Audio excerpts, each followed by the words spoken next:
یک بازیکن تکنیکی سرعتی نیز نقش تماشاگر پسند موثر هست. یک بازی که اورنا یه نقشه ریز میاد حداقل یه شراحتی به سکای پرسپولیسی میده.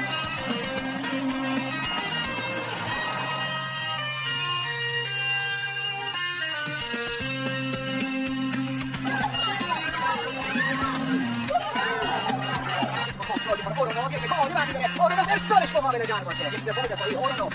کرد خود رو دروازه بزنه بازه. بسیار خوب برای خلال زده گل. در حال دروازه. خب چی یاری اینجا زد. پرسپولیس بعد تو راوی پاس تماشایی است. اورنا میتونه بعد رو حرکت کنه. دیگه لازم داره. اورنا حتی سال تو میتونه ارسال انجام بده. تماشایی اورنا میتونه دو سری بفرسته. خود اورنا که بازیکن رو به زیبایی جا می‌ذاره. حالا فرصت داره آل کسی.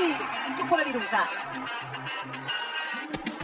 خدیجه چیزی داره اورنا. حالا کسی یک گل فرصت بود. استاد اورنا دروازه رو باز می‌کنه اما پنجره کمک داور بالا رفته.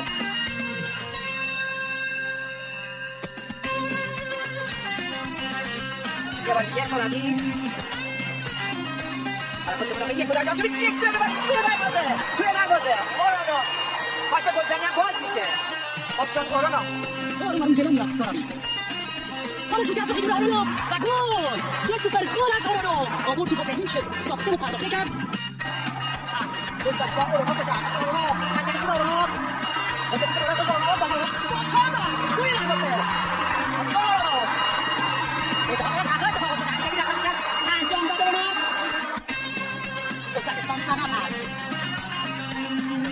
دروازه توی عالی بسیاری جدی و گل نوکا و همه چی بسیاری که نرده قرار میگه.